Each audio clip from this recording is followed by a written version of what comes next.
તો હેલો વિદ્યાર્થી મિત્રો, હું છું પાર્થ મરડિયા અને સ્વાગત છે તમારું મારી આ ચેનલ લર્ન બાય પાર્થમાં. તો હવે આપણે ગયા લેક્ચરમાં આપણે 2 દિવસ કન્ટિન્યુ આપણે સેક્શન સી અને સેક્શન ડી આ બેના મોસ્ટમાં મોસ્ટ આઈએમપી જેટલા દાખલા હતા એટલા બધા જ દાખલા આપણે આમાં કરી આવ્યા છે. તો આજે આપણે સેક્શન ઈ નો આપણે મોસ્ટ આઈએમપી દાખલા કરવાના છે. એમાં પ્રવેશના પહેલા આપણે દાખલા કરશી, બરાબર. પછી આમાં 2 થી 3 પાર્ટમાં વિડિયો આવશે. પછી નિવૃત્તિના દાખલા કરશી અને પછી આપણે શેર મૂડીના વાળા દાખલા કરવાના છે. તો આપણે અત્યારે પહેલા પ્રવેશવાળા દાખલા ચાલુ કરી છે. તો એમાં પ્રવેશવાળા દાખલામાં જો વિદિત, વિશાલ અને બંટી વાળો દાખલો છે એ આપણે મોસ્ટ આઈએમપી દાખલો છે. તો ઈ આપણે અત્યારે ચાલુ કરવાનો છે, વિદિત, વિશાલ અને બંટી વાળો દાખલો. તો ચાલો ચાલુ કરીએ. રકમ તમને સાઈડમાં દેખાતી હશે. દાખલા નંબર છે 10, વિદિત, વિશાલ અને બંટી. હવે વિદિત, વિશાલ અને બંટી 2:3 ના પ્રમાણમાં નફો નુકસાન વેચી લેતા ભાગીદાર છે. 31/3/2016 ના રોજ તેમની પેઢીનું પાકું સરવૈયું આપણને આપેલું છે. હવે જો એમાં પાકા સરવૈયામાં મૂડી દેવા અને મિલકત દેણા બે આપેલા છે. તેમાં મૂડી આપણને આપેલી છે વિદિત અને વિશાલની 48,000 અને 60,000 રૂપિયા. આકસ્મિક અનામત આપેલું છે, કામદાર વળતર અનામત આપેલું છે, રોકાણ અનામત આપણને આપેલું છે. પછી લેણદારો આપેલા છે, ગાલખાદ અનામત આપેલી છે, મકાન, યંત્ર, સ્ટોક, દેવાદાર, બેંક અને રોકાણો આ બધી વસ્તુ આપણને આપેલી છે. ચાલો તો હવે 1/4/2016 ના રોજ તેઓએ બંટીને નવા ભાગીદાર તરીકે ધંધામાં પ્રવેશ આપ્યો. હવે હવાલા નંબર 1, વિદિત તેના નફાના ભાગમાંથી. હવે જો આમાં ભાગમાંથી અને ભાગનો આ બે ડિફરન્સ છે ને એ આપણે સરખી રીતે હમણાં સમજી લેશી.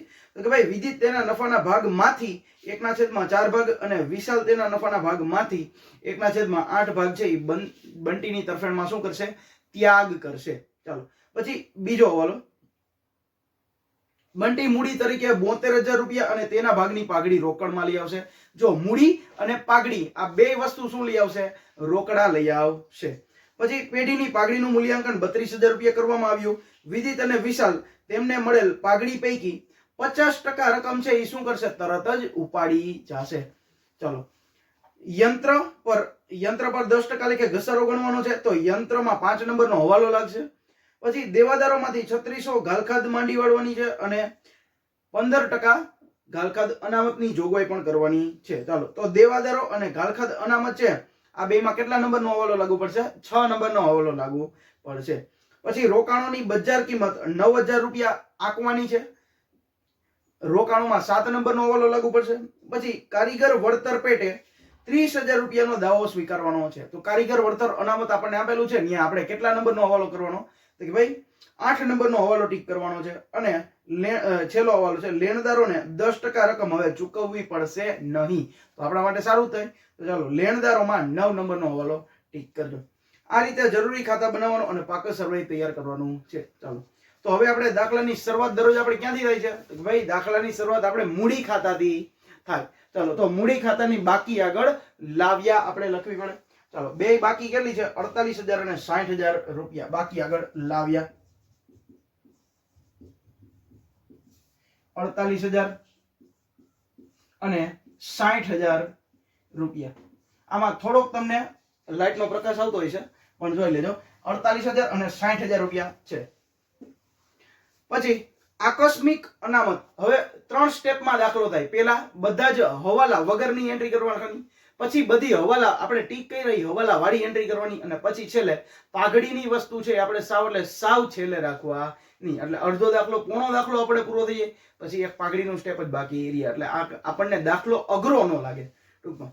ચાલો તો હવે આકસ્મિક અનામત આપણને આપેલી છે 9,000 રૂપિયા. તો આકસ્મિક અનામત છે શું કરવાનું હોય? અનામત છે ભાગીદારો વચ્ચે વહેંચવાની હોય ને. કયા ભાગીદારો વચ્ચે અને કયા પ્રમાણમાં? તો કે ભાઈ આ પાકા સરવૈયાની છે તો જૂના ભાગીદારો વચ્ચે જૂના પ્રમાણમાં જ હોય. ચાલો તો જૂના ભાગીદારો કોણ છે? તો કે ભાઈ વિદિત અને વિશાલ. અને જૂનું પ્રમાણ શું છે? 2:3. ચાલો 9,000 રૂપિયા છે, 2:3 ના પ્રમાણમાં વેચો જી. 9,000 રૂપિયા 9,000 રૂપિયા ભાંગ્યા 2:3 એટલે ભાંગ્યા 5 આવશે, ગુણ્યા 2 બરાબર 3600 રૂપિયા. અહીંયા 3600 રૂપિયા આવશે અને 3 બરાબર કેટલા આવશે? જો હજી તો કે ભાઈ 5400 રૂપિયા. અહીંયા 5400 લખવાના. ચાલો લખવાનું શું? આકસ્મિક અનામત ચાલો એના પછી આપણને શું આપેલું છે જો હજી તો કે ભાઈ કામદાર વળતર અનામત એમાં હવાલો છે, રોકાણ અનામતમાં હવાલો છે, લેણદારમાં હવાલો છે અને ગાલખાદ અનામતમાં પણ હવાલો છે. ચાલો તો હવે મિલકત લેણા બાજુ આપણને ડાયરેક્ટ મકાન આપી દીધા છે 66,000 રૂપિયાના. તો મકાન આપણી શું કહેવાય? મિલકત કહેવાય. તો ક્યાં મિલકત લેણા બાજુ લખી નાખી મકાન. કેટલા? 66,000 રૂપિયા.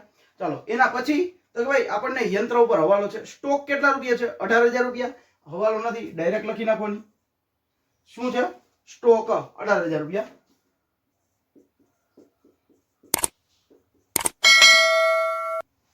ચાલો એના પછી તો કે ભાઈ દેવાદારો ઉપર હવાલો છે અને રોકાણ ઉપર પણ હવાલો છે. પણ બેંકમાં શું લખવાનું? બેંકની બાકી આપણને આપેલી છે. તો રોકડ ખાતાની અથવા તો રોકડ બેંક ખાતાની કઈ બાજુ આવે? ઉધાર બાકી હોય એટલે ઉધાર બાજુ આવે. શું? બાકી આગળ લાવ્યા. ચાલો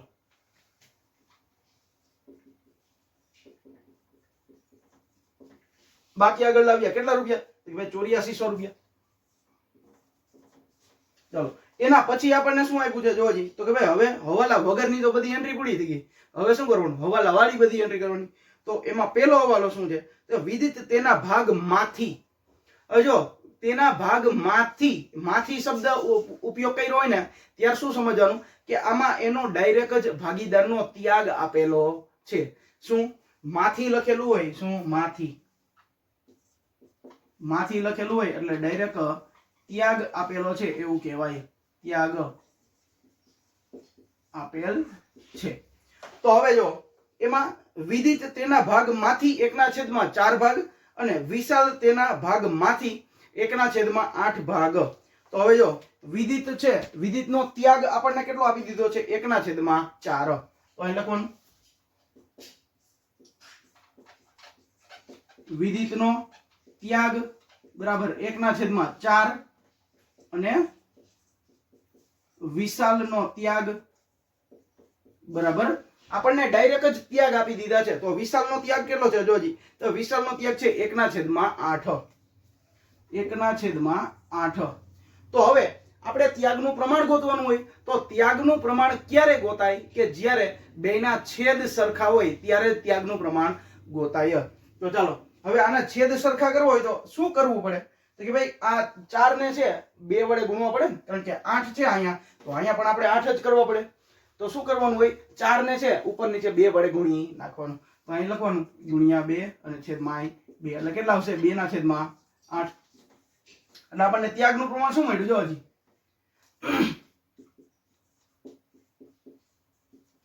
ત્યાગનું પ્રમાણ બરાબર કોણ છે? વિદિત જેમ વિશાલ. જો વિદિત નું કેટલું મળ્યું? 2. વિશાલ નું કેટલું? 1. એટલે 2/1. આપણને શું મળ્યું?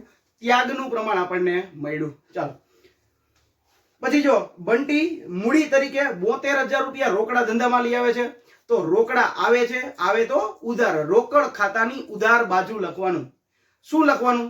બંટીના મૂડી ખાતે. તો રોકડ ખાતાની ઉધાર બાજુ લખવાનું બંટીના મૂડી ખાતે. બંટીના મૂડી ખાતે. ચાલો કેટલા રૂપિયા આવે છે? તો કે ભાઈ 72,000 રૂપિયા આવે છે. એના પછી આપણને શું આપેલું છે જોજી તો કે ભાઈ હવે જો બંટીની મૂડી છે એ એક અસર તો આપી દીધી, તો બીજી અસર ક્યાં આવે? તો બંટીના મૂડી ખાતાની જમા બાજુ આવે. લખવાનું શું? રોકડા આવે છે તો લખવાનું રોકડ ખાતે. અહીં લખવાનું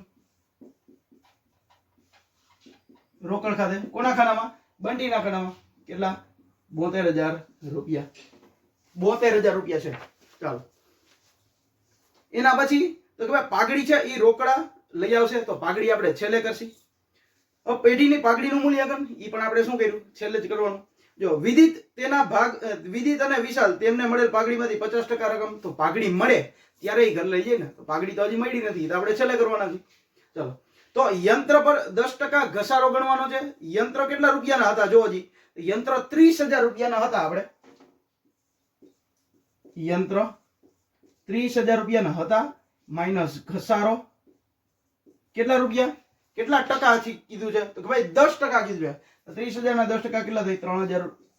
એટલે 12 કેટલા આવશે? 27,000 રૂપિયા. હવે 30,000 માંથી 3,000 રૂપિયા બાદ કર્યા એટલે 27,000 રૂપિયા આવ્યા. તો હવે આપણી મિલકત છે, મિલકતમાં ઘટાડો થયો તો આપણા માટે શું થાય? નુકસાન થાય ને. તો પુનઃમૂલ્યાંકન ખાતાની કઈ બાજુ આવે? ઉધાર બાજુ આવે.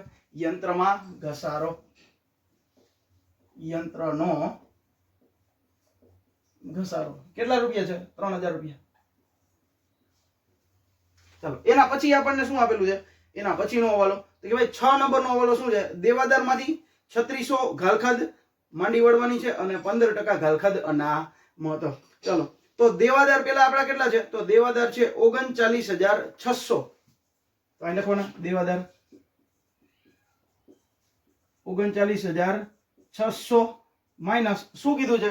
3600 રૂપિયા ઘાલખાદ. તો પેલા ઘાલખાદ બાદ થઈ તો લખવાનું ઘાલખાદ 3600 રૂપિયા એટલે 39600 છે એમાંથી 3600 બાદ કરીએ એટલે 36000 રૂપિયા વધે. ચાલો અહીં 36000 રૂપિયા આવશે. માઈનસ શું કીધું છે? તો કે ભાઈ ઘાલખાદ અનામત પણ બાદ કરવાની છે. કેટલા ટકા? તો કે ભાઈ 15%. તો અહીં લખવાનું માઈનસ ઘાલખાદ અનામત 15%. 3600 ના 15%. 3600 ના અડધા કેટલા થાય? 18 દુને 36. તો 3600 ના અડધા 1800 થાય. તો 1800 છે 3600 પ્લસ 1800 એટલે કેટલા? 5400 થાય. ચાલો 36000 ગુણ્યા 15% થાય 5400. ચાલો તો 5400 રૂપિયા લખવાના અહીંયા અને 3600 માંથી 36000 માઈનસ 5400 કરી નાખવાના એટલે કેટલા રૂપિયા વધે? 30600. તો આપણા દેવાદાર અત્યારે 30600 રૂપિયાના છે.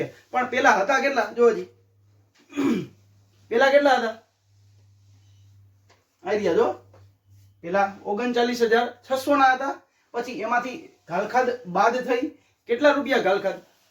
જો હજી તો કે ભાઈ ઘાલખાદ 3600 રૂપિયા બાદ થઈ.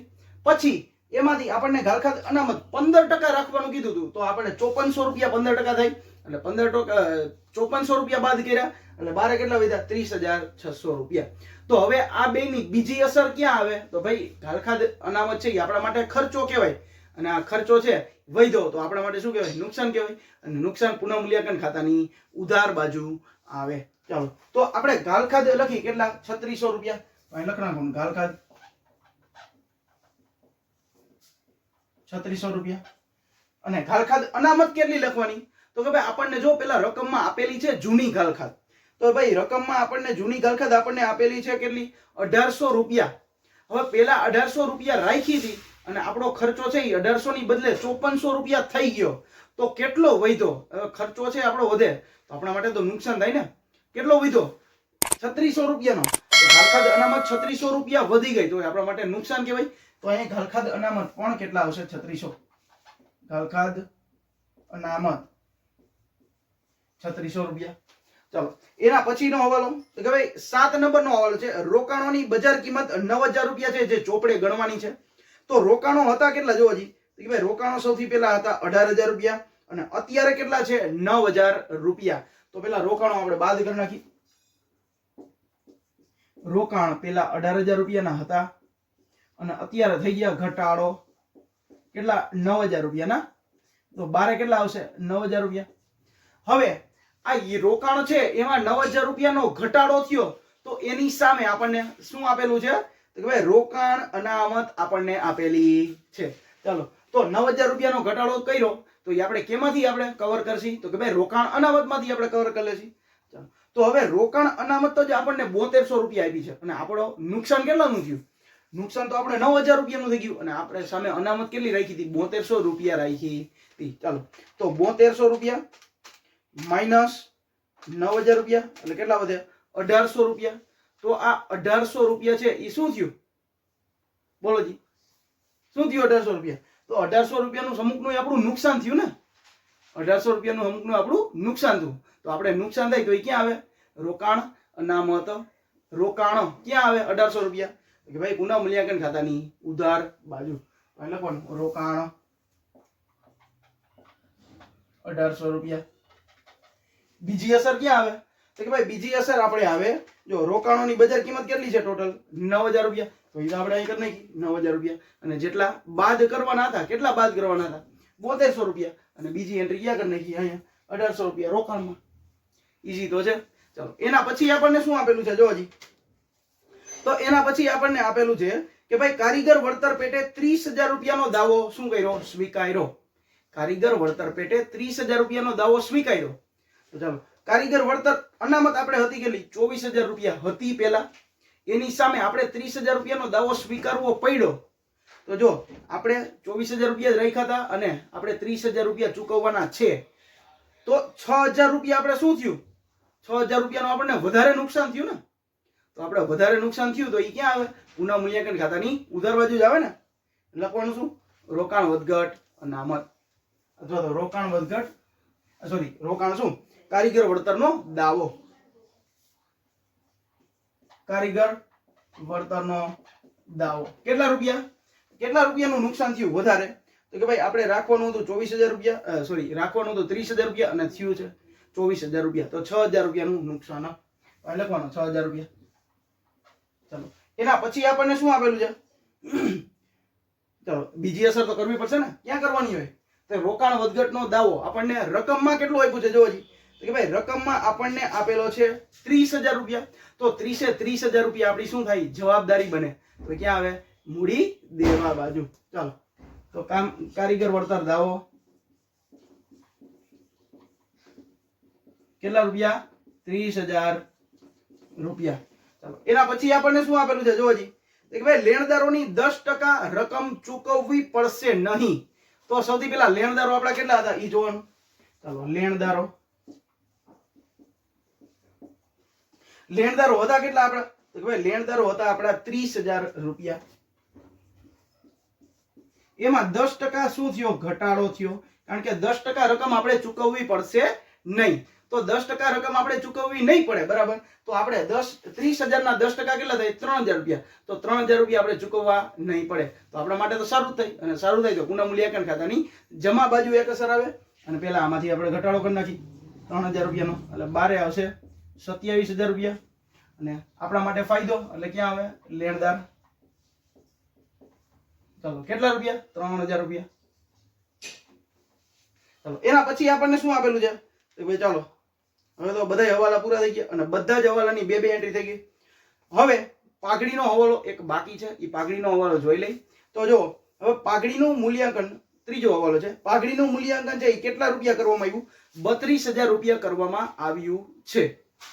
તો હવે પાઘડીનું મૂલ્યાંકન 32,000 રૂપિયા કરવામાં આવ્યું. તો અહીંયા આપણે પાઘડીની ગણતરી કરી નાખી. પાઘડી પેઢીની કુલ પાઘડી કેટલી છે પેલા? તો કે ભાઈ પેઢીની કુલ પાઘડી આપણને કેટલી આપેલી છે? 32,000 રૂપિયા. તો અહીં લખવાનું પેઢીની કુલ પાઘડી બરાબર 32,000 રૂપિયા. હવે નવો ભાગીદાર બંટી છે એ ધંધામાં પ્રવેશ કરે, બરાબર. તો એના ભાગની પાઘડી ઈ કેટલી લઈ આવશે ઈ તો આપણે ગોતવું પડે ને, બરાબર. તો એના ભાગની પાઘડી ઈ કેટલી લઈ આવશે? તો એના ભાગે તો આપણે એનો ભાગ તો ગોતવો પડે ને. તો કરવાનું શું? તો કે ભાઈ આ બે ભાગીદારનો ત્યાગ આપેલો છે ને. શું કીધું તું? કે ભાઈ આ તેના નફામાંથી આટલો અને આ તેના નફામાંથી આટલો ભાગ તરફેણમાં ત્યાગ કરશે. કોના? બંટીની તરફેણમાં ત્યાગ કરશે. તો ઓલા બેનો ત્યાગ છે તો ઈ નવા ભાગીદારનો શું થઈ જાય? ભાગ થઈ જાય. ચાલો, તો આપણે શું લખી? જો હજી વિદિતનો ત્યાગ પ્લસ વિશાલનો ત્યાગ બરાબર બંટીનો ભાગ. ચાલો, લખવાનું શું? વિદિતનો ત્યાગ ક્યાં લખું? આ લખ દો. હાલો, વિદિતનો ત્યાગ પ્લસ વિશાલનો ત્યાગ બરાબર શું થઈ જાય? બંટીનો ભાગ. તો ચાલો, 2/8 પ્લસ 1/8 એટલે કેટલા થઈ જાય? 3/8. હવે 3/8 છે એ શું છે? બંટીનો ભાગ છે. ચલો, તો બંટીનો ભાગ 3/8. તો હવે આપણે કરી નાખીએ. જો શું લખવાનું? ભાઈ બંટીની પાઘડી બરાબર બંટીના ભાગની પાઘડી બરાબર બંટીના ભાગની પાઘડી બરાબર લખવાનું શું? 32,000 રૂપિયા ગુણ્યા બંટીનો ભાગ કેટલો છે? 3/8. ચાલો, 32,000 ગુણ્યા 3/8 કરો જી. 32,000 ગુણ્યા 3/8 એટલે કેટલા? 12,000 રૂપિયા આવશે. તો આ 12,000 રૂપિયા છે એ બંટી શું કરશે? 12,000 રૂપિયા બંટી રોકડા ધંધામાં લઈ આવશે. સમજાણું? તો હવે 12,000 રૂપિયા બંટી રોકડા ધંધામાં લઈ આવે છે, બરાબર. એના ભાગની પાઘડી કેટલી થઈ? 12,000 રૂપિયા. તો 12,000 રૂપિયા છે એ બંટી રોકડા ધંધામાં લઈ આવશે. રોકડા ધંધામાં આવે તો ઉધાર લખવાનું શું? રોકડ ખાતાની ઉધાર બાજુ પાઘડીના પ્રીમિયમ ખાતે. ચાલો, પાઘડીના પ્રીમિયમ ખાતે કેટલા રૂપિયા? 12,000 રૂપિયા. અને આ 12,000 રૂપિયા મળશે કોને? તો કે ભાઈ જી ભાગીદારે ત્યાગ કર્યો હોય ઈ ભાગીદાર. અને કયા પ્રમાણમાં? ત્યાગના પ્રમાણમાં. તો ચાલો, આપણને ત્યાગનું પ્રમાણ તો આપણને આપેલું છે 2:1. તો ચાલો, ત્યાગના પ્રમાણમાં આપણે વેચી નાખી 2:1 ના પ્રમાણમાં. તો ચાલો, 12,000 રૂપિયાને વેચો જી. 12,000 રૂપિયા ભાગ્યા કેટલા કરવાના? 3. 2 નો સરવાળો. 12,000 ભાગ્યા 3 ગુણ્યા કેટલા? 2 બરાબર 8,000 રૂપિયા. અને 1 બરાબર કેટલા? 4,000 રૂપિયા. 8,000 અને 4,000 રૂપિયા. હવે કોઈ પણ ભાગીદારને રકમ મળે તો ભાગીદારનું મૂડી ખાતું શું થાય? જમા થાય. શું થાય? જમા થાય. તો ભાગીદાર વિદિત અને ભાગીદાર વિશાલ આ બેને મળશે તો ભાગીદારનું મૂડી ખાતું, ઈ બે ભાગીદારના મૂડી ખાતાની જમા બાજુ લખવાનું શું? પાઘડીના પ્રીમિયમ ખાતે. ચાલો, અહીં લખવાનું પાઘડીના પ્રીમિયમ ખાતે. ચાલો, કેટલા રૂપિયા આપણે આવ્યા? 8,000 અને 4,000. 8,000 અને 4,000 રૂપિયા. હવે આપણને રકમમાં કઈ કન્ડિશન આપી છે તો જોઈ લઈએ. આપણે રકમમાં કઈ કીધું નથી ને. હવે કે ભાઈ હા, રકમમાં આપણને કીધું છે, જો 4 નંબરનો વાળો શું છે? વિદિત અને વિશાલ તેમને મળેલ પાઘડીમાંથી 50% રકમ છે એ તરત જ ઉપાડી જશે. શું લખ્યું છે? હજો ઈ બે ભાગીદારને મળી તો ઈ બે ભાગીદારનું મૂડી ખાતું શું કર્યું? જમા કર્યું. પણ ઈ ધંધામાંથી ઉપાડી જાય તો ઈ બે ભાગીદારનું મૂડી ખાતું શું થાય? ઉધાર થઈ જાય. અને રોકડા ધંધામાંથી જાય તો રોકડ ખાતાની જમા બાજુ લખવાનું ઈ બે ભાગીદારના મૂડી ખાતે. સમજાણું? ચાલો, તો વિદિતના 50% કેટલા થાય? પાઘડીના 50%. આના 4,000 રૂપિયા અને આના 2,000 રૂપિયા. તો લખવાનું શું? રોકડ ખાતે ઉધાર બાજુ. રોકડ ખાતે કેટલા? આના 4,000 રૂપિયા અને આના કેટલા? 2,000 રૂપિયા. ચાલો, સમજાણું આટલું? હવે રોકડા ધંધામાંથી જાય તો જમા. રોકડ ખાતાની જમા બાજુ લખવાનું શું? વિદિતના મૂડી ખાતે અને વિશાલના મૂડી ખાતે. તો અહીં લખવાનું વિદિતના મૂડી ખાતે અને વિશાલના મૂડી ખાતે. કેટલા રૂપિયા? 4,000 રૂપિયા અને 2,000 રૂપિયા. ચલો, હવે આપણે જોઈ લઈએ કે એક હવાલોમાં કઈ વાંધો નથી અથવા તો બાકી નથી રહી જતો ને એક હવાલો. ચાલો, પેલો હવાલો આખો આવી ગયો. લેણદારો વાળો હવાલો થઈ ગયો છે. પછી ઘાલખાદ અનામત વાળો થઈ ગયો. મકાન અને સ્ટોક બે લખાઈ ગયા હતા. યંત્ર, દેવાદારો અને રોકાણો. ચાલો, આ બધી વસ્તુ આપણે લખાઈ ગઈ છે. રોકાણોમાં ઘટાડો થયો એટલે એમાંથી આપણે 7200 રૂપિયા શું કર્યા? કવર કર્યા. અને બાકીના કેટલા વધતા હતા? 1,800 રૂપિયા. તો એ આપણું નુકસાન કહેવાય. અને આમાં 6,000 રૂપિયા પણ આપણું નુકસાન કહેવાય. અને બીજું 30,000 રૂપિયા ટોટલ આપણે અહીંયા લખ્યા. ચાલો, બીજી 72,000 રૂપિયા રોકડા ધંધામાં આવે છે તો 2 અસર, એક અહીંયા અને એક અહીંયા. પાઘડી આવી, એક અહીંયા અને એક અહીંયા. ચાલો, પેઢીમાં પાઘડીનું મૂલ્યાંકન આપણે જોયો હવાલો. વિદિત અને વિશાલ 50% લઈ જશે. આ રે એક અસર અહીંયા અને એક અસર અહીંયા. પછી યંત્ર પર ઘસારો. ચાલો, યંત્રનો ઘસારો એક અસર અને બીજી અસર. પછી એવી જ રીતે શું? ઘાલખાદ અને ઘાલખાદ અનામત. ઘાલખાદ આપણે 3600 અને ઘાલખાદ અનામત 1,800 હતી, એમાંથી 5400 થઈ ગઈ તો 3600 રૂપિયાનો વધારો થયો. તો 3600 રૂપિયાનો વધારો એટલે આપણા માટે શું થાય? નુકસાન જ થાય. એટલે પુનઃ મૂલ્યાંકન ખાતાની ઉધાર બાજુ. પછી રોકાણો થઈ ગયા છે. કારીગર વળતર અનામત થઈ ગયું છે અને લેણદારો પણ થઈ ગયા. લેણદારો 3,000 રૂપિયા ચૂકવવા નહીં પડે તો આપણા માટે સારું થાય. એટલે પુનઃ મૂલ્યાંકન ખાતાની જમા બાજુ આપણે અસર આપી દીધી. ચાલો, આખો દાખલો પૂરો થઈ ગયો છે. તો હવે આપણે ખાતા બંધ કરી અને જોઈ આપણે જવાબ આવી જાય છે કે એમાં. ચાલો, તો સૌથી પહેલા આપણે પુનઃ મૂલ્યાંકન ખાતું બંધ થાય.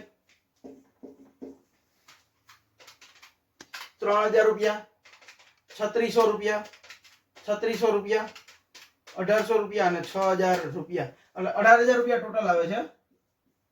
ચાલો, એમાંથી 18,000, એમાં 3,000 બાદ કરીએ એટલે 15,000 રૂપિયા. અને 15,000 રૂપિયા શું આવ્યું? મૂડી ખાતે ખોટ. સમજાણું? તો આ ખોટ લખવાનું મૂડી ખાતે ખોટ. હવે મૂડી ખાતે ખોટ વેચાઈ કયા પ્રમાણમાં અને કયા ભાગીદારને? તો કે ભાઈ પ્રવેશનો દાખલો છે તો જૂના ભાગીદારને જૂના પ્રમાણમાં. ચાલો તો જૂના ભાગીદાર કોણ છે? વિદિત અને વિશાલ. વિદિત નયા વિશાલ.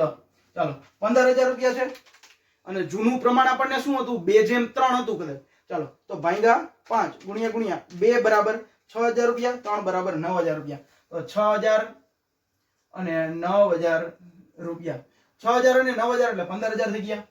તો હવે પુનઃ મૂલ્યાંકન ખાતાની જમા બાજુ છે તો ભાગીદારના મૂડી ખાતાની કઈ બાજુ આવે?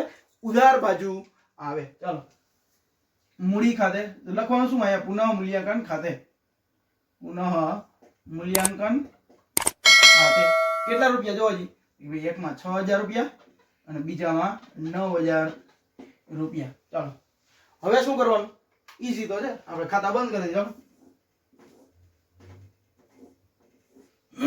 અહીંયા 72 ના 72000 રૂપિયા જ આવશે.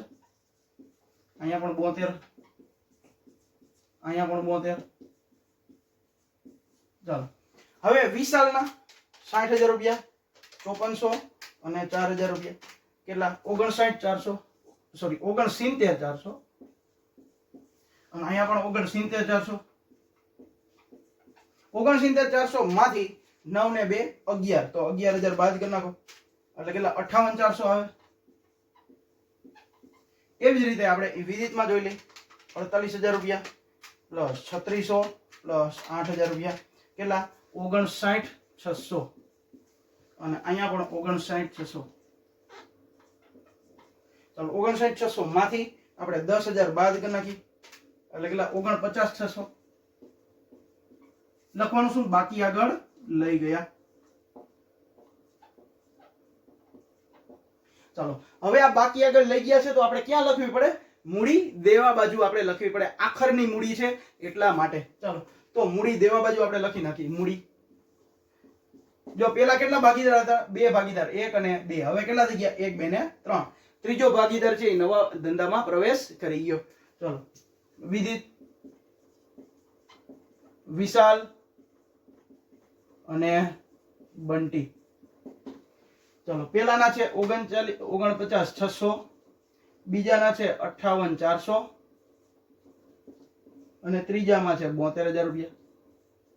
ચાલો ટોટલ ફિગર કેટલો આવે?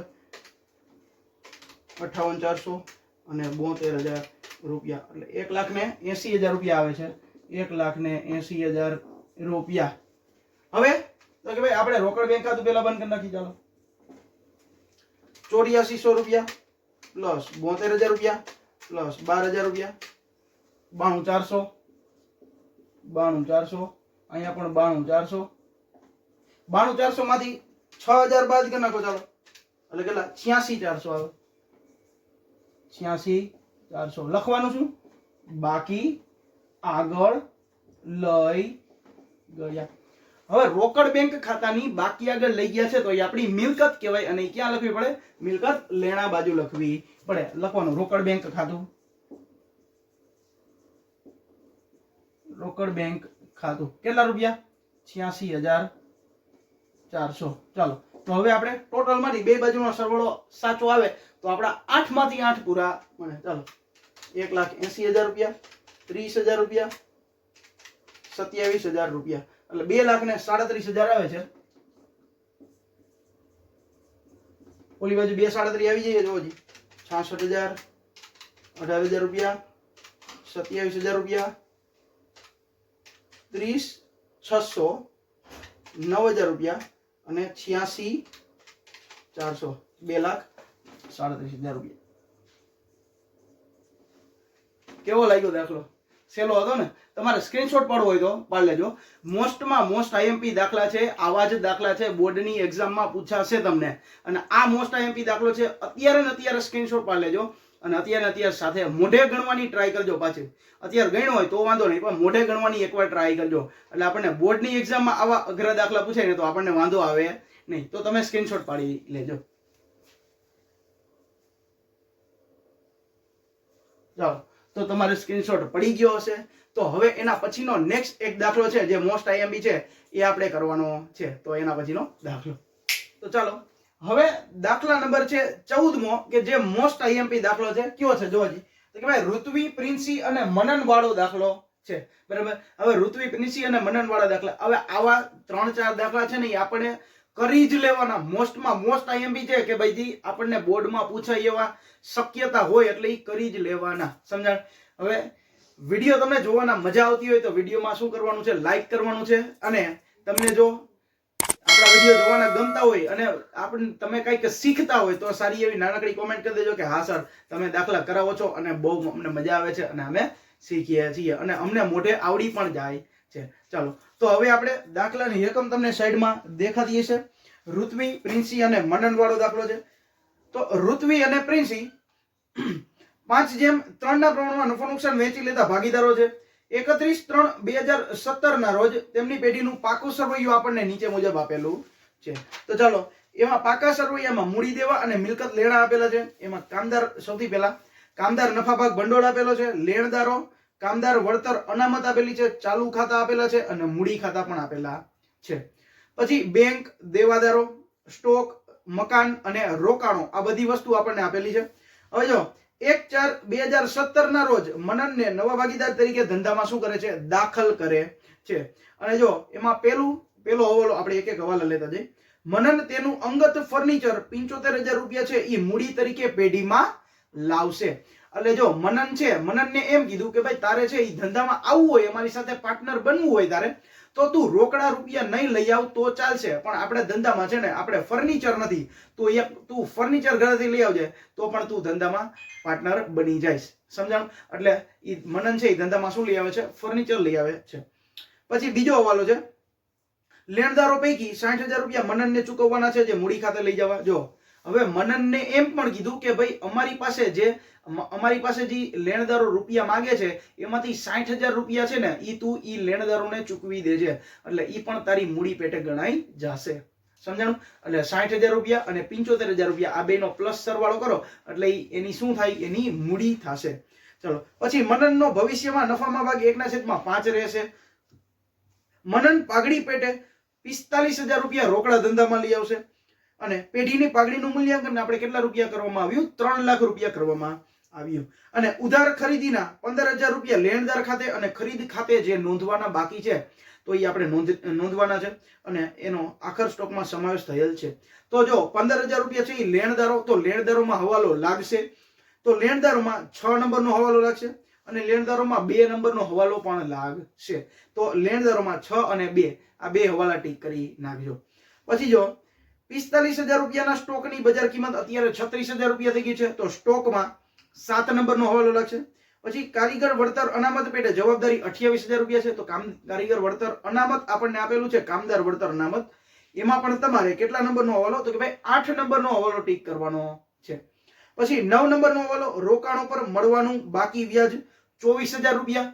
તો ચાલો રોકાણો છે એમાં કેટલા નંબરનો હવાલો ટીક કરવાનો છે, 9 નંબરનો હવાલો. તો ચાલો હવે આપણે એક એક હવાલો આપણે લાઈનમાં લેતા જઈએ અને આપણે શું કરતા જઈએ, બોલો જી, એન્ટ્રી કરતા જઈએ. ચાલો તો સૌથી પહેલા આપણે દાખલાની શરૂઆત આપણે દરરોજ ક્યાંથી કરીએ છીએ, બાકી આગળ લાવ્યા, મૂડી ખાતાની. તો મૂડી ખાતાની બાકી આગળ લાવ્યા. ચાલો બેયના મૂડી ખાતા કેટલા છે પહેલા જોઈ લઈએ. તો કે ભાઈ મૂડી ખાતા આપણને આમાં આપેલા છે 1,20,000 રૂપિયા અને 90,000 રૂપિયા. હવે જો આપણે ચાલુ ખાતા અને મૂડી ખાતા આમાં બે ખાતા બનાવેલા છે. શું કામ?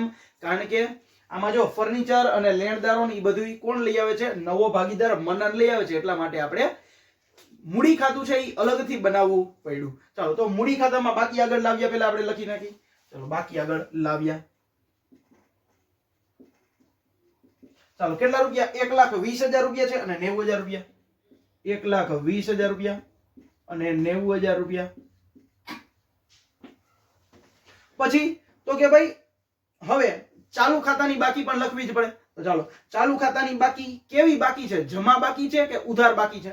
તો આમાં આપણને મૂડી દેવા બાજુ આપેલી છે, એટલે કેવી બાકી હોય, જમા બાકી હોય. તો જમા બાજુ લખવાનું, મૂડી ખાતાની શું લખવાનું, બાકી આગળ લાવ્યા. ચાલો 1,50,000 રૂપિયા અને 1,95,000 રૂપિયા બાકી આગળ લાવ્યા. 1,50,000 રૂપિયા અને 1,95,000 રૂપિયા. ચાલો અહીંયા તમને થોડુંક દેખાતું નહીં હોય એટલે 1,50,000 રૂપિયા લખ્યા છે અને 1,95,000 રૂપિયા લખ્યા છે, તો તમે નોટ કરવા હોય તો કરી લેજો. ચાલો પછી હવે આપણે શું કરવાનું, હવાલા વગરની જેટલી એન્ટ્રી છે એ બધી હવાલા વગરની એન્ટ્રી આપણે કરી નાખવાની. તો સૌથી એમાં પહેલું છે કામદાર નફા ભાગ ભંડોળ. તો કામદાર નફા ભાગ ભંડોળ છે એ શું કરવાનું હોય, ભાગીદાર વચ્ચે વેચવાનું હોય. વેચાય? નો જ વેચાય ને. શું કામ? કારણ કે પેઢીનું દેવું છે એટલા માટે. ક્યાં આવે? મૂડી દેવા બાજુ. કામદાર નફા ભાગ ભંડોળ 30,000 રૂપિયા. કામદાર નફા ભાગ ભંડોળ 30,000 રૂપિયા. ચાલો એના પછી આપણને આપેલું છે લેણદાર ઉપર હવાલો છે, કામદાર વળતર અનામત ઉપર પણ હવાલો છે. ચાલો બેંક રોકડ બેંક કેટલા રૂપિયા છે? 60,000 રૂપિયા. બાકી આગળ લાવ્યા. ચાલો બેંક રોકડ બેંક ખાતાની ઉધાર બાજુ લખવાનું, બાકી આગળ લાવ્યા. કેટલા રૂપિયા છે? 60,000 રૂપિયા આપણને આપેલા છે. ચાલો એના પછી આપણને શું આપેલું છે તો કે ભાઈ દેવાદારો કોઈ જાતનો હવાલો નથી, તો આપણે ડાયરેક્ટ લખી નાખવાના મિલકત લેણા બાજુ દેવાદારો 90,000 રૂપિયા.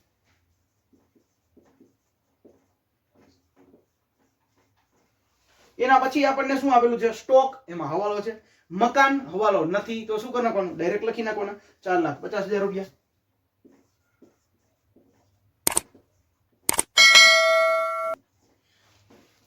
પછી રોકાણો, એના ઉપર પણ હવાલો છે. ચાલો હવે એક એક આપણે હવાલો લેતા જઈએ. પહેલો હવાલો શું છે?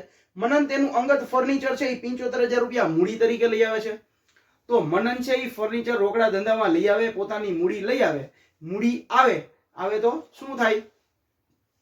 મૂડી તો હંમેશા શું હોય? જમા જ હોય. તો મૂડી ખાતાની જમા બાજુ લખવું પડે. શું લખવાનું? તો કે ભાઈ શું આવે છે? ફર્નિચર, તો લખવાનું ફર્નિચર ખાતે. અહીં લખવાનું ફર્નિચર.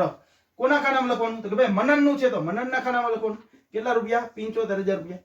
અને ફર્નિચર છે એ ધંધાની મિલકત કહેવાય એટલે ક્યાં લખવી પડે? બીજી અસર મિલકત લેણામાં આપણે કરવી પડે. તો અહીં લખવાનું ફર્નિચર 75,000 રૂપિયા. ચાલો એના પછીનું બીજો હવાલો છે લેણદારો પૈકી 60,000 રૂપિયા મનનને ચૂકવવાના છે. ચાલો એના માટે લેણદારો આપણા કેટલા હતા પેલા? તો કે ભાઈ લેણદારો 1,20,000 ના છે. તો અહીં લખવાનું લેણદાર 1,20,000 રૂપિયા. એમાંથી કોને ચૂકવવાના છે? તો કે ભાઈ મનનને ચૂકવવાના છે. તો લખવાનું મનનના મૂડી ખાતે. અહીં લખવાનું માઇનસ મનનના મૂડી ખાતે 60,000 રૂપિયા. અને ટોટલ હવે કેટલા વધ્યા? 60,000 રૂપિયા. ચાલો એક અસર તો થઈ ગઈ, બીજી અસર ક્યાં કરવાની? મનનના મૂડી ખાતાને જમા બાજુ કરવી પડે ને, કારણ કે મનનની મૂડી છે. તો લખવાનું લેણદારો 60,000 રૂપિયા. ચાલો એના પછીનો હવાલો તો કે એના પછીનો હવાલો શું કે છે? મનનને ભવિષ્યમાં 1/5 ભાગ એ આપણે છેલ્લે થશે. પાઘડી શું કરવાની? છેલ્લે કરી છે.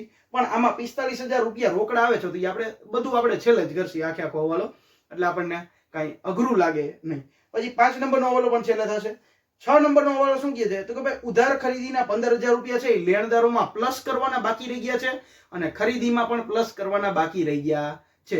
બરાબર? તો હવે આપણે શું કરી નાખીએ? પ્લસ કરી નાખીએ.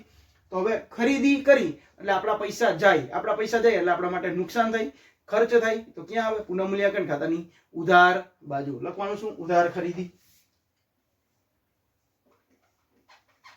ઉધાર ખરીદી 15,000 રૂપિયા. અને બીજું લેણદારમાં પણ પ્લસ થાય. ખરીદી યાર કોનો સંબંધ હોય? લેણદારનો. તો લેણદારમાં પણ પ્લસ થાય. અહીં શું લખવાનું?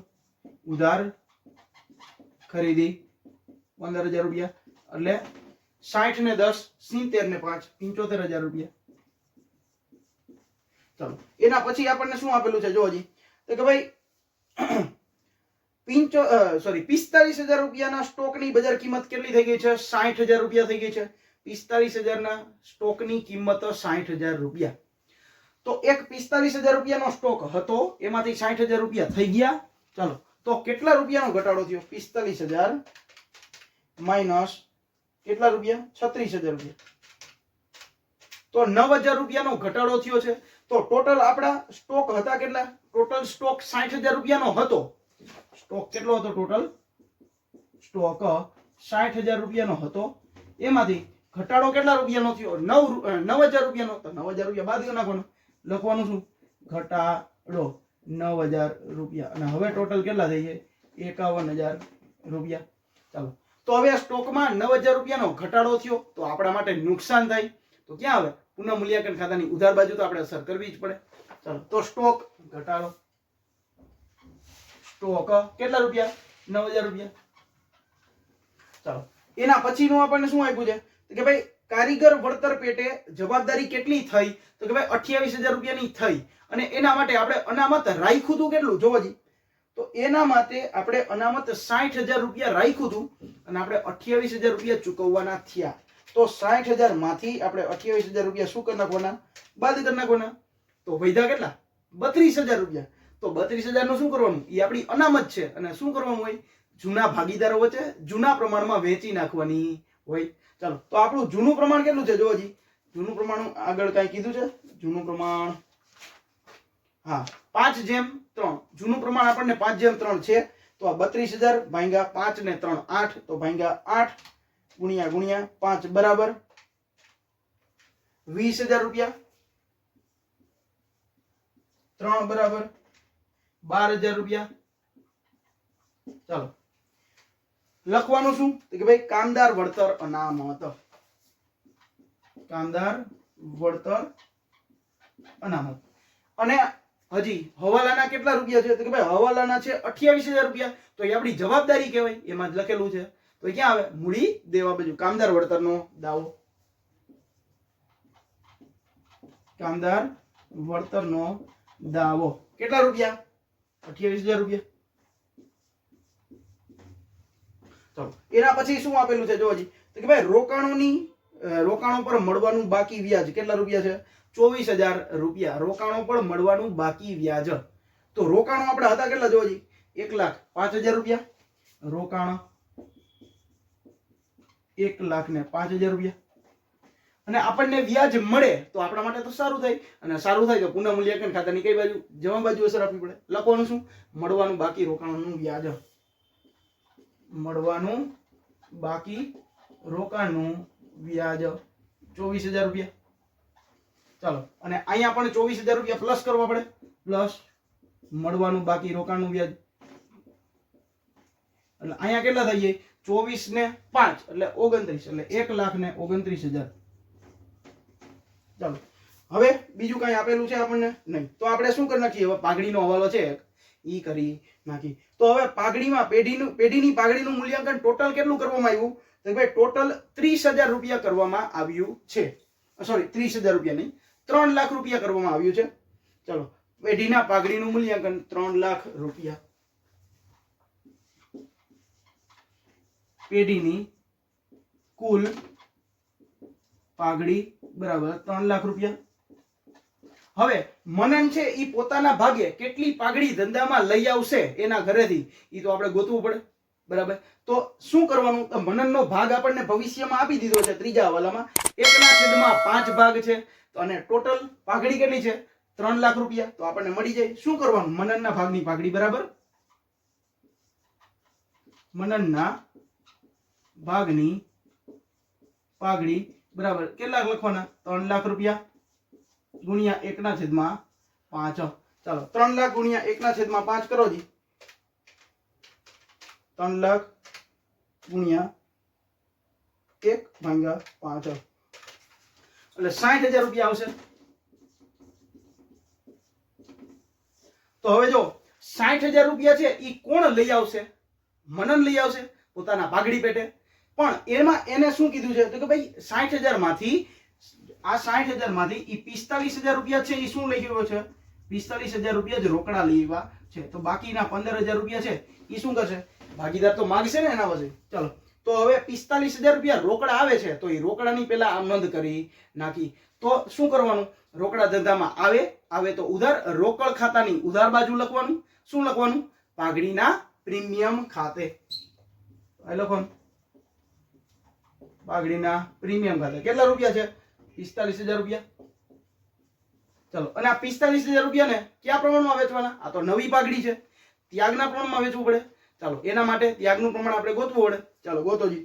તો કે ભાઈ નવું પ્રમાણ જૂનું પ્રમાણ માઇનસ નવું પ્રમાણ અથવા તો જૂનો ભાગ માઇનસ નવો ભાગ. તો જૂનો માઇનસ નવો કરી તો એમાં આપણને જૂનો ભાગ તો આપણને આપેલો છે પણ નવો ભાગ આપણને આપ્યો નથી, તો આપણે ત્યાગનું પ્રમાણ ગોતી શકીએ નહીં. તો શું કરવાનું? જૂનો ભાગ હોય એને જ શું ગણવાનો? ત્યાગનું પ્રમાણ અથવા તો ત્યાગનો ભાગ સમજવાનો. ચાલો તો 5/3 આપણને આપેલું છે બરાબર, તો ત્યાગ પણ કેટલું જ થશે? 5/3 જ થશે. તો 45,000 રૂપિયા છે. 45,000 રૂપિયા છે. ભાંગા કેટલા કરવાના? 45,000 ભાંગા 8 ગુણ્યા 5 બરાબર 28,125. તો મળે ભાગીદારને. તો ભાગીદારનું મૂડી ખાતું શું થાય? જમા થાય. 28,125 અને 3 બરાબર કેટલા થાય? જોજી 5 બરાબર આટલા ને 3 બરાબર 16,875. ચાલો લખવાનું શું? પાઘડીના પ્રીમિયમ ખાતે. હવે બીજા કેટલા રૂપિયા બાકી રહ્યા? તો ભાઈ હજી 15,000 રૂપિયા બાકી રહ્યા. તો એની આમનો શું આવે? કહું શું આવે? નવા ભાગીદારના મૂડી ખાતે ઉધાર, જૂના ભાગીદારના મૂડી ખાતે જમા. ચાલો નવા ભાગીદારના મૂડી ખાતે ઉધાર. ચાલો તો નવો ભાગીદાર કોણ છે? મનન છે. તો મનનના મૂડી ખાતાની ઉધાર બાજુ લખવાનું. મેં શું આમનો લખી બોલો?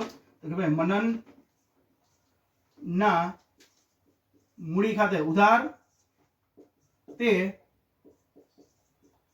ઋત્વીના મૂડી અને તે પ્રિન્સીના મૂડી ખાતે. ચાલો તો 15,000 રૂપિયાને છે કેટલા? 5/3 માં વેચવાના. તો 15,000 રૂપિયા છે ભાંગ્યા 8 ગુણ્યા 5 બરાબર 93,75 અને 3 બરાબર 56,25. 93,75 અને 56,25 બરાબર. તો કરવાનું શું? તો મનનના મૂડી ખાતાની ઉધાર બાજુ લખવાનું કોનું નામ? સામેવાળા ખાતાનું નામ. સામેવાળા ખાતા કોણ છે? જોજી ઋત્વી અને પ્રિન્સી. તો અહીં લખવાનું ઋત્વીના મૂડી ખાતે અને પ્રિન્સીના મૂડી ખાતે. હવે જેનું નામ લખ્યું હોય એના ખાનામાં પૈસા લખાય નહીં. તો ઋત્વી અને પ્રિન્સીનું નામ લખ્યું છે તો આપણે પૈસા કોના ખાનામાં લખી? મનનના ખાનામાં. કેટલા? તો કે ભાઈ 5 બરાબર કેટલા આવતા હતા? તો ભાઈ 93,75 અને અહીંયા 56,25. ચાલો અને ઋત્વી અને પ્રિન્સી આ બેના મૂડી ખાતાની જમા બાજુ લખાય કોનું નામ? સામેવાળા ખાતાનું નામ, મનનનું નામ. તો અહીં લખવાનું મનનના મૂડી ખાતે. મનનના મૂડી ખાતે અથવા તો સોરી અહીંયા ચાલુ ખાતે લખવું પડે કારણ કે આપણે ચાલુ ખાતામાં એન્ટ્રી કરી છે ને એટલે અહીંયા ત્રણેયમાં ચાલુ ખાતું લખી નાખજો. સમજાણું? ચાલો કેટલા રૂપિયા આવે? તો મનનનું નામ લખ્યું છે તો મનનના ખાનામાં પૈસા લખાય નહીં. લખાય કોના ખાનામાં?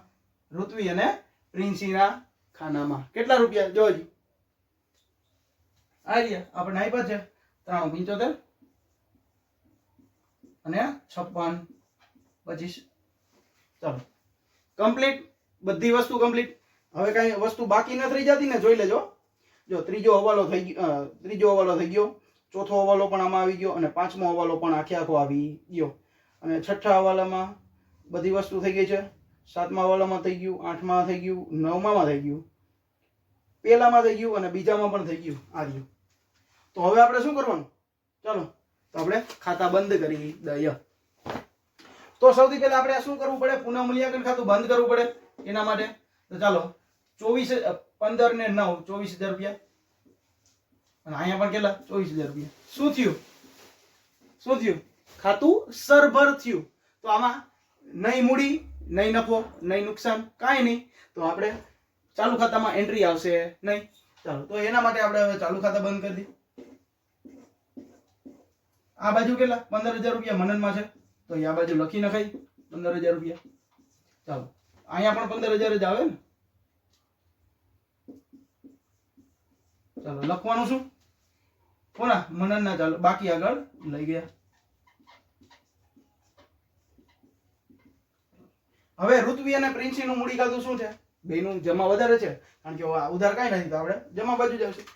1,50,000 રૂપિયા, 20,000 રૂપિયા, 28,125 પ્લસ 93,75 એટલે કેટલા? 2,07,500. 2,07,500. અહીંયા પણ 2,07,500. 2,07,500 લખવાનું શું? બાકી આગળ લઈ ગયા.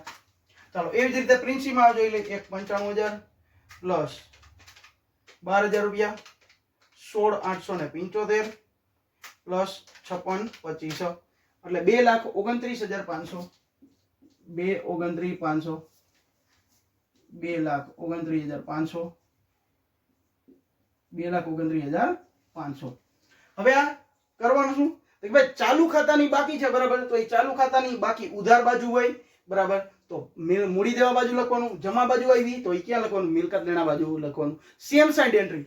આમાં ઉધાર બાજુ છે તો આમાં પણ આલી બાજુ, આમાં આલી બાજુ એન્ટ્રી છે તો પાકા શેડમાં પણ ઓલી બાજુ સેમ સાઈડ એન્ટ્રી કરવાની છે. ચાલો તો હવે સૌથી પહેલા આપણે બેની મૂડી ચાલુ ખાતા લખી નાખીએ. અહીંયા ચાલુ ખાતા કોના કોના છે જો હજી કે ભાઈ ઋત્વી અને પ્રિન્સી, આર અને પી લખ નાખી ખાલી. ઋત્વી અને પ્રિન્સી 2,07,500 2,07,500 અને 2,29,500. ચાલો 4 લાખ ને કેટલા આવે? 2,07,500 પ્લસ 2,29,500 એટલે 4,37,000. ચાલો અને અહીંયા હજી મનનની જમા બાજુ છે તો આપણે ક્યાં લખવી પડે? મિલકત દેણા બાજુ લખવાનું. ચાલુ ખાતું મનન 15,000 રૂપિયા.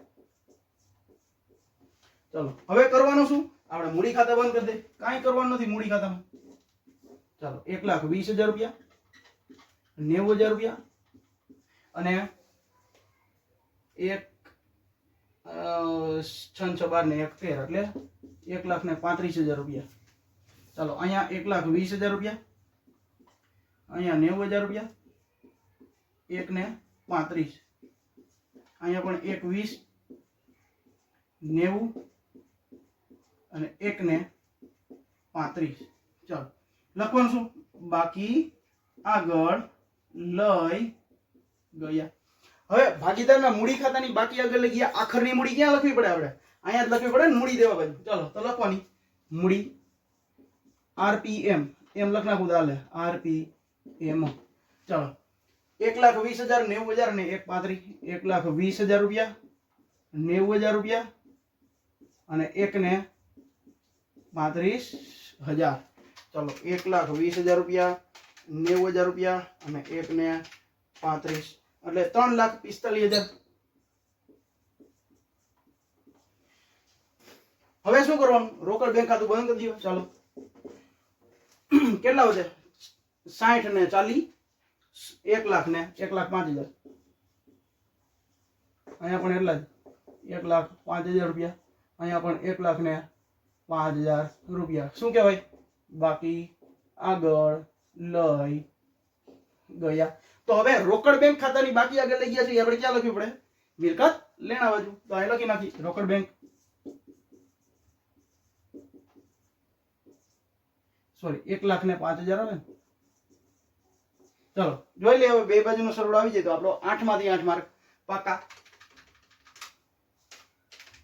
3,45 4 ને 37 30,000 75,000 રૂપિયા 28,000 રૂપિયા 9,15,000 આવે છે. જોઈ જમા બાજુ અહીંયા 9 ને 15 જમા બાજુ શું સોરી મિલકત લેણા બાજુ 90,000 4,50 75,000 રૂપિયા 51,000 રૂપિયા 1,29 15,000 1,05,000 9,15. ચાલો કેવો લાગ્યો દાખલો? સહેલો હતો ને સાહેબ? હવે આવા જ દાખલા આપણને પરીક્ષામાં પૂછાશે, થોડાક અઘરા અને થોડાક સહેલા જેવા.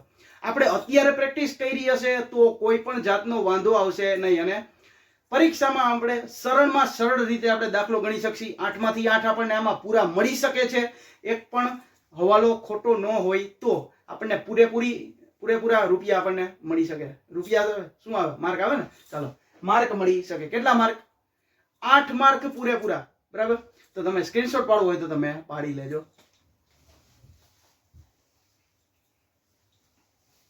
ચાલો તો તમે સ્ક્રીનશોટ પાડી લીધો હશે તો હવે વિડીયો કેવો લાગ્યો મને કોમેન્ટમાં જણાવજો. અને હા, જો સારો લાગ્યો હોય અને કાંઈ પણ શીખા હોય તો મને કોમેન્ટમાં કહેજો કે હા સર તમે શીખવાડ્યું અને અમને આવડી ગયું.